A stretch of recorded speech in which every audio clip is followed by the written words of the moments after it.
We are going to discuss how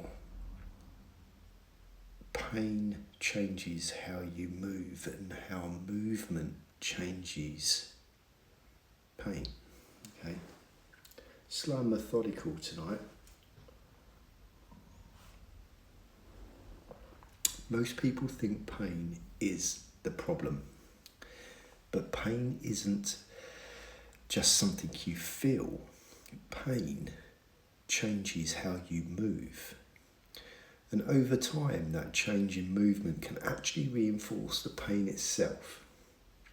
So today I want to explain something simple but powerful.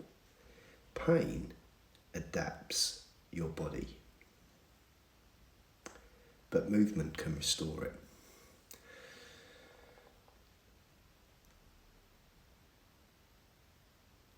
Thinking of a moment, a morning moment, a moment most people would recognise. So you wake up, you swing your legs out of bed, and your lower back says, not today, buddy. So what do?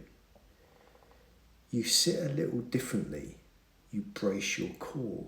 You move slowly. You place one hand on your back without even thinking. You're adapting. Your nervous system is already making adjustments. And this is something most people don't realise.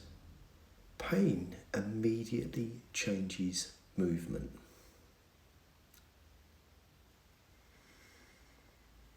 The body is incredibly intelligent. Pain is not just damage. We've covered this before. Pain is information, right? When something hurts, your nervous system goes into protection mode. It starts asking questions like, is this safe? Is this movement a threat?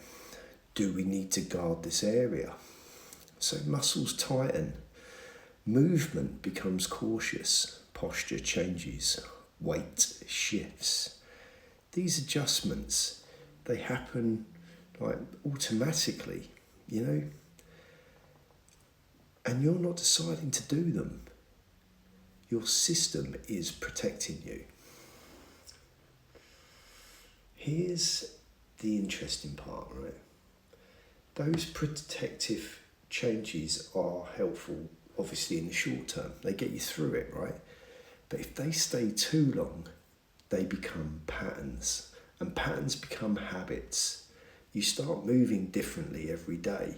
You might lean slightly to one side. You might avoid bending. You might stop rotating through the spine. And slowly your body begins to organise itself around that protective pattern. Of course, the nervous system learns this is how we move now. So over time, the protection itself can become the restriction. Muscles that are guarding stay tight. I see that a lot. Other muscles stop engaging properly. Joints lose mobility. Movement becomes smaller, more cautious, less fluid. And this is where people feel stuck. Because the pain hasn't just affected one area now, right? It changed the whole system, the way the whole system moves. But you know what? Now here's the hopeful part. Movement can rewrite the story. Not aggressive movement, not pushing through the pain, not forcing your body. Intelligent movement, gentle, progressive, intentional.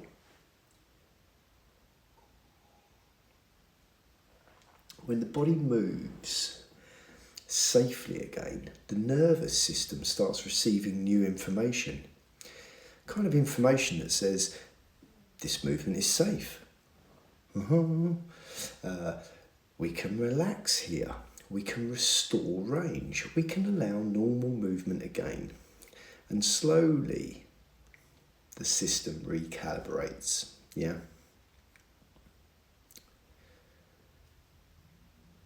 One of the biggest shifts I try to help people understand is this: pain is information. Pain is not identity. Just because something hurts today does not mean that area is permanently broken. It means the nervous system is asking for attention. Sometimes that attention is rest. Sometimes it's mobility. Sometimes it's strengthening. But almost always it involves understanding the message rather than fighting the symptom. Most people don't notice the changes pain creates. They just adapt. They sit differently, they walk differently, they train differently, and these changes slowly accumulate. But awareness is powerful, right?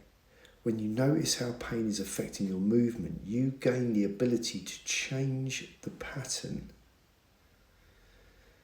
And once the pattern changes, the system can start restoring balance again. Boom.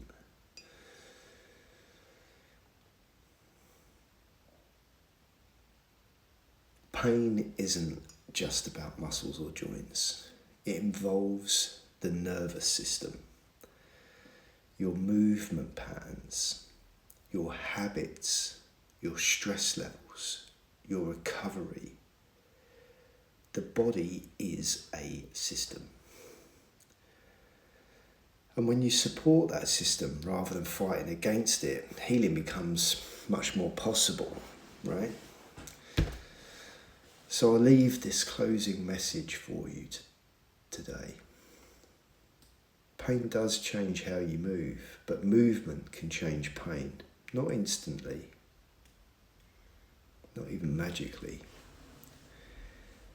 but consistently and intelligently.